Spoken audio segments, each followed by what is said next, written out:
जय हिंद दोस्तों, स्वागत है आपका हमारे YouTube चैनल में। बाल विकास एवं शिक्षण शास्त्र के 3 MCQ को देखेंगे इस वीडियो के माध्यम से, तो बेहद ही महत्वपूर्ण है ना। इस वीडियो के माध्यम से आपका रिवीजन भी हो जाएगा। चलिए वीडियो को स्टार्ट करते हैं। पहला प्रश्न है, भूख और प्यास है। भूख और प्यास क्या है? व्यक्तिगत प्रेरक है, जन्मजात प्रेरक है, सामाजिक प्रेरक है या अर्जित प्रेरक है ना। तो इसका जो राइट आंसर होगा क्या हो जाएगा? जन्मजात प्रेरक है। ठीक है, राइट आंसर क्या हो जाएगा? जन्मजात प्रेरक है। यहाँ पे देख लेते हैं, भूख और प्यास जन्मजात प्रेरक के उदाहरण है जो जन्म से व्यक्ति में पाए जाते हैं। ठीक है ना। अगला प्रश्न है, कक्ष में शिक्षक व शिक्षार्थियों के मध्य संप्रेषण होना चाहिए। कैसा होना चाहिए संप्रेषण? देख लेते हैं। ए नंबर में है पाठ्य पुस्तक केंद्रित, विद्यार्थी केंद्रित, शिक्षक केंद्रित और उद्देश्य केंद्रित, है ना। तो इसका जो राइट आंसर होगा साथियों क्या हो जाएगा? उद्देश्य केंद्रित हमारा राइट आंसर होगा, है ना। दो लाइन देखते हैं। कक्ष में शिक्षक और शिक्षार्थियों के मध्य संप्रेषण उद्देश्य केंद्र होना चाहिए, जिससे कि पढ़ाई जा रही विषय वस्तु का स्पष्टीकरण हो सके, है ना। तीसरा है, यदि कोई बच्चा विद्यालय में हमेशा देर से पहुंचता है तो उसे क्या करेंगे? ठीक है ना। पहला ऑप्शन है, उसे डांटेंगे ताकि वह गलती दोबारा ना दोहराए। दूसरा, प्रधानाचार्य को बताएंगे। तीसरा, उसके माता पिता से संपर्क करेंगे। और चौथा है, बच्चे से बातचीत करके कारण जानने का प्रयास करेंगे। तो इसका जो राइट आंसर होगा साथियों, डी नंबर होगा, बच्चे से बातचीत करके कारण जानने का प्रयास करेंगे, है ना। वर्तमान समय में शिक्षा का सबसे उपयुक्त उपागमन कौन है? व्यवहारवादी उपागमन है या सृजनवादी उपागमन है, संरचनात्मक उपागमन है या मानवतावादी उपागमन है? ठीक है, इसका जो राइट आंसर हो जाएगा साथियों क्या हो जाएगा? सृजनवादी उपागमन इसका जो राइट आंसर होगा, है ना। अगला प्रश्न देखते हैं। स्कूलों में अधिकतर शिक्षकों में अपने छात्रों के लिए किसका सर्वाधिक अभाव पाया जाता है? स्नेह का पाया जाता है, क्रोध का पाया जाता है, दोषारोपण का पाया जाता है, घृणा का पाया जाता है? तो इसमें अभाव पाया जाता है ना। तो इसका जो राइट आंसर होगा क्या होगा? इसका राइट आंसर डी हो जाएगा, घृणा, है ना। इसका अभाव होना चाहिए। ठीक है। और छठा का है, परीक्षा में विद्यार्थी से किस प्रकार के प्रश्न पूछने चाहिए? कैसा प्रश्न पूछना चाहिए? स्मृति एवं समझ आधारित, वस्तुनिष्ठ एवं विषयगत, समझ एवं अनुप्रयोग आधारित, केवल वस्तुनिष्ठ? तो इसका जो राइट आंसर हो जाएगा, इसका जो राइट आंसर होगा साथियों, समझ और अनुप्रयोग पर आधारित होना चाहिए, है ना। 7वां नंबर का प्रश्न है, एक कक्षा में बहुभाषी विद्यार्थी हैं, यह स्थिति उत्पन्न करती है। शिक्षण अधिगम प्रक्रिया में बाधा है, विद्यार्थियों के मध्य सामंजस्य की समस्या है, अध्यापक में कुष्ठा है, सीखने के समृद्ध संसाधन है ना। तो इसका जो राइट आंसर होगा ये हो जाएगा, सीखने का समृद्ध संसाधन माना गया है ना। देख लेते हैं, इंपॉर्टेंट है। राष्ट्रीय पाठ्यचर्या 2005 की रूपरेखा के अनुसार बहुभाषिकता को शिक्षण अधिगमन प्रक्रिया में एक महत्वपूर्ण संसाधन के रूप में प्रयोग किया जा सकता है। ठीक है। 8वां नंबर प्रश्न है, यदि कक्षा में पढ़ाते समय आपको महसूस होता है कि अचानक सभी बच्चे पढ़ने में रुचि नहीं ले रहे हैं तो आप क्या करेंगे? कोई ध्यान नहीं देंगे और पढ़ाना जारी रखेंगे। दूसरा है, पढ़ना बंद कर देंगे। तीसरा है, बच्चों को ध्यान देने को कहेंगे। और चौथा, कारण जानने की कोशिश करेंगे। तो 8वां नंबर का जो प्रश्न है हमारा क्या हो जाएगा? कारण जानने का कोशिश करेंगे। ठीक है। इसमें देख लेते हैं, निष्पादित लब्धे है ना। ए क्यू का सूत्र क्या होता है ना। ए क्यू बराबर ए एम बटे ए सी गुणते 100, ए क्यू बराबर सी ए बटे ई ए गुणते 100, या फिर तीसरे में है ए क्यू सी ए बटे सी ए गुणते 100। चौथा है आई क्यू ई ए बटा एम ए गुणते 100। तो इसका जो राइट आंसर हो जाएगा इसका क्या होगा? ये ना निष्पादित लब्धि है ना, और आईक्यू वाला नहीं है, ये उसका अलग होता है, और ये AQ है। ठीक है ना, याद रखिएगा इसको। उच्च प्राथमिक स्तर पर शिक्षक को क्रियात्मक शोध का ज्ञान होना चाहिए, क्योंकि वे, है ना, पहले नंबर पे है, इसके माध्यम से बच्चों की समस्या की पहचान कर सुधार करने का कौशल विकसित कर पाएंगे। दूसरा है, अपना स्वयं का विकास कर पाएंगे। तीसरा है, बच्चों को प्रभावी ढंग से पढ़ाया जाएगा और शोध करने का कौशल विकसित कर पाएंगे। तो 10वां नंबर का जो राइट आंसर होगा साथियों क्या होगा? इसके माध्यम से बच्चों की समस्या की पहचान कर सुधार करने की कौशल को विकसित कर पाएंगे, है ना। 11वां नंबर का प्रश्न है, शिक्षा अधिकार अधिनियम 2009 ने 6 से 14 वर्ष के आयु के विद्यालय कभी न गए अथवा विद्यालय शिक्षा अधूरी छोड़ने वाले बच्चों को शिक्षा की मुख्य धारा से जोड़ने हेतु क्या किया जाता है? विशेष पाठ्यक्रम लागू करने पर जोर दिया जाता है, विशेष प्रशिक्षण लागू करने पर जोर दिया जाता है, अलग विद्यालय खोलने की बात कही है, या अलग से शिक्षक नियुक्त करने की बात कही है ना। तो इसका जो 11वां का राइट आंसर हो जाएगा साथियों, क्या होगा? बी नंबर होगा, विशेष शिक्षण लागू करने पर जोर दिया जाता है, ठीक है ना। ये देख लीजिए, शिक्षा अधिकार अधिनियम 2009 6 से 14 वर्ष के सभी बच्चों को निःशुल्क अनिवार्य शिक्षा अधिकार प्रदान करता है ना। इसमें कूट वाला है, देख लेते हैं, है ना। पहला देख लेते हैं, एक तत्व का सिद्धांत किसने दिया है, बहुतत्व का सिद्धांत किसने दिया है, और समूह तत्व का सिद्धांत किसने दिया है, त्रियामी सिद्धांतों को किसने दिया है ना। तो इसका जो राइट आंसर होगा 12 का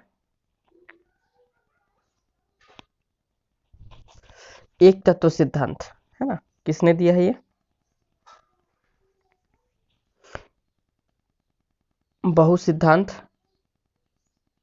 और समूह तत्व सिद्धांत और त्रिआयामी सिद्धांत, है ना। तो इसका जो है, किसी एक को अगर आपको पता है तो इसका क्या होता है, गिल्डफोल्ड, है ना। मतलब डी का एक नंबर है, ठीक है, डी का एक नंबर है। अब इसमें देखो डी का एक नंबर कौन कौन सा है? डी का एक नंबर में ये है और ये एक नंबर और सी नंबर, तो ये सब तो वैसे नहीं होगा, है ना, ठीक है। और समूह तत्व सिद्धांत, बहुतत्व सिद्धांत और एक तत्व सिद्धांत हो जाएगा ठंडाई, मतलब ए का 3 नंबर, है ना। तो ये हमारा सी नंबर राइट आंसर हो जाएगा इसका, है ना। कूट वाला आता ही आता है, बेहद इंपॉर्टेंट है ना, सी नंबर राइट आंसर हो जाएगा, ठीक है। 13 नंबर का प्रश्न है, यदि आपकी कक्षा में कोई बच्चा प्राय चुप रहता है तो आप क्या करेंगे? उसकी ओर कोई ध्यान नहीं देंगे, उसको किसी मनोवैज्ञानिक के पास ले जाएंगे, उसके चुप रहने का कारण जानने का प्रयास करेंगे, ठीक है। तो सबसे पॉजिटिव है ये, तो उसके चुप रहने का कारण को जानने का प्रयास करेंगे, ये हमारा क्या हो जाएगा, राइट आंसर हो जाएगा, ठीक है। सतत एवं व्यापक मूल्यांकन से क्या तात्पर्य है? नियमित रूप से मानसिक परीक्षा लेना, सीखने की प्रक्रिया के दौरान शैक्षिक एवं शैक्षिक के क्षेत्रों को नियमित रूप से आकलित करना, नियमित रूप से कक्षा में गतिविधियों आयोजित करना और अंक या ग्रेड का प्रदान करना, ठीक है। तो जो 14 नंबर का प्रश्न हो जाएगा, क्या हो जाएगा, सीखने की प्रक्रिया के दौरान, है ना, शैक्षिक और शैक्षिक क्षेत्रों को नियमित रूप से आकलित करना, ठीक है, राइट आंसर हो जाएगा। सतत व्यापक मूल्यांकन से तात्पर्य विद्यार्थी के में शाला आधारित मूल्यांकन प्रणाली से है ना। बालक केंद्रीय शिक्षा के अंतर्गत क्या शामिल नहीं है, क्या शामिल नहीं है, नहीं कोई याद रखिएगा, है ना।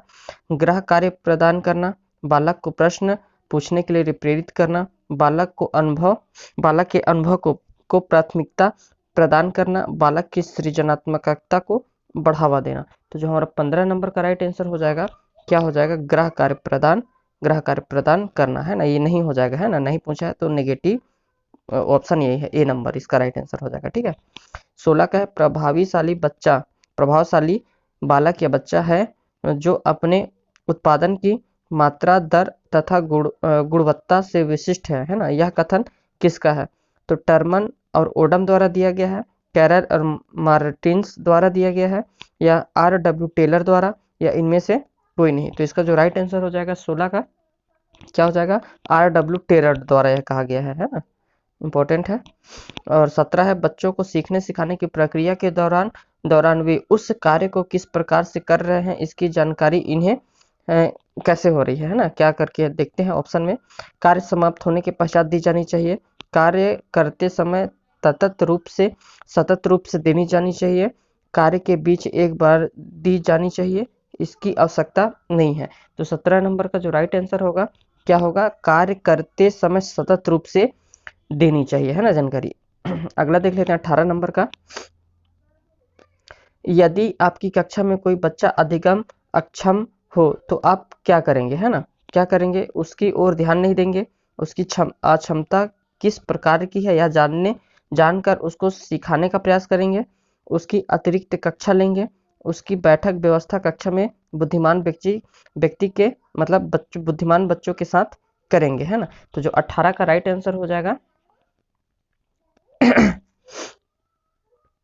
18 का जो राइट आंसर होगा साथ में क्या होगा कि उसकी अक्षमता किस प्रकार की है यह जानकर उसको सिखाने का क्या करेंगे, प्रयास करेंगे। ठीक है।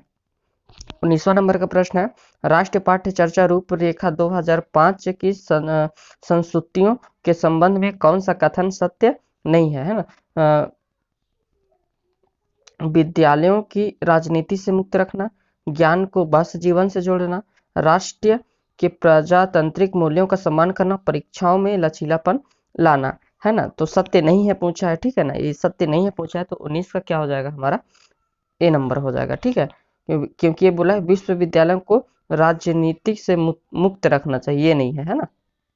एक बार इसमें नजर डालते हैं, मूल सिद्धांत देख लेते हैं एनसीईआरटी 2005 का।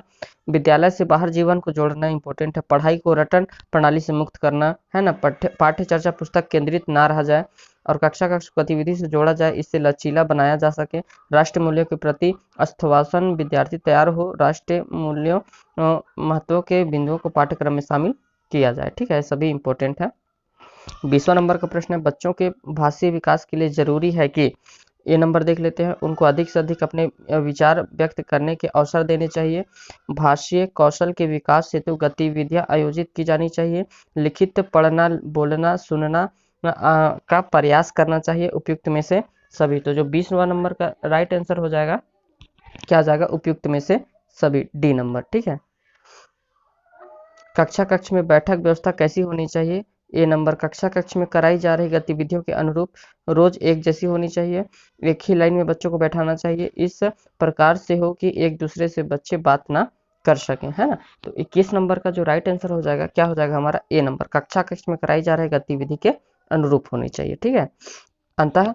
अंतः वैयक्तिक बुद्धि से तात्पर्य है क्या है, स्वयं की क्षमताओं एवं कमजोरियों की पहचान करना, दूसरों को अभिप्रेरित करने का कौशल है, विभिन्न व्यक्तियों को समझाने का कौशल है, चौथा है दूसरे के साथ बातचीत करने का कौशल है। तो 22 नंबर का राइट आंसर क्या हो जाएगा, सी नंबर, विभिन्न व्यक्तियों के को समझने का एक कौशल है। ठीक है।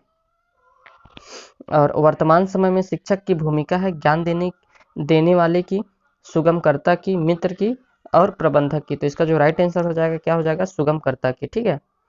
24वां देख लेते हैं, आपको लगता है कि आपकी कक्षा में कुछ बच्चे बहुत तेज गति से सीख रहे हैं और कुछ धीमी गति से, तो इस परिस्थिति में आप क्या करेंगे। ठीक है। तो ऑप्शन देख लेते हैं, ए नंबर, तेज गति से सीखने वाले बच्चों को आगे बढ़ने देंगे, धीमी गति से सीखने वाले बच्चों पर कोई ध्यान नहीं देंगे और इस बात पर कोई ध्यान नहीं देंगे, तेज गति से सीखने वाले बच्चों की सहायता धीमी गति से सीखने वाले बच्चों को सिखाने हेतु देंगे, है ना। तो इसका जो राइट आंसर हो जाएगा 24 का डी नंबर हो जाएगा। ठीक है, 24 का डी नंबर।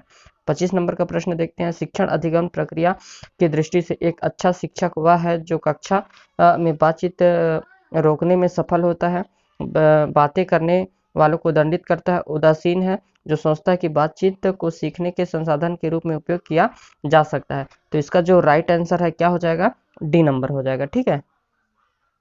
परियोजना विधि के प्रतिपादक कौन है, तो परियोजना विधि के परिपादन कौन है, किल पैट्रिक जी हैं। ठीक है, याद रखिएगा, इसको इंपॉर्टेंट है। मूल्यांकन प्रक्रिया के 3 महत्वपूर्ण बिंदु क्या है, उद्देश्य, अधिगम, अनुभव और मूल्यांकन के उपकरण है, छात्र, अध्यापक और उद्देश्य, छात्र समाज व अधिगम के अनुभव, छात्र, परीक्षा और परिणाम। तो 27 का जो राइट आंसर हो जाएगा, ए नंबर होगा, है ना। 27 का जो राइट आंसर हो जाएगा, उद्देश्य, अधिगम, अनुभव और मूल्यांकन के उपकरण। ठीक है। 28वां नंबर का प्रश्न है, कक्ष में वातावरण होना चाहिए शांतिपूर्ण होना चाहिए, शोरगुल से भरा होना चाहिए, अनुशासनपूर्ण होना चाहिए, मित्रता पूर्ण होना चाहिए। तो जो 28 का हो, क्या है, मित्रता पूर्ण होना चाहिए, राइट आंसर। ठीक है।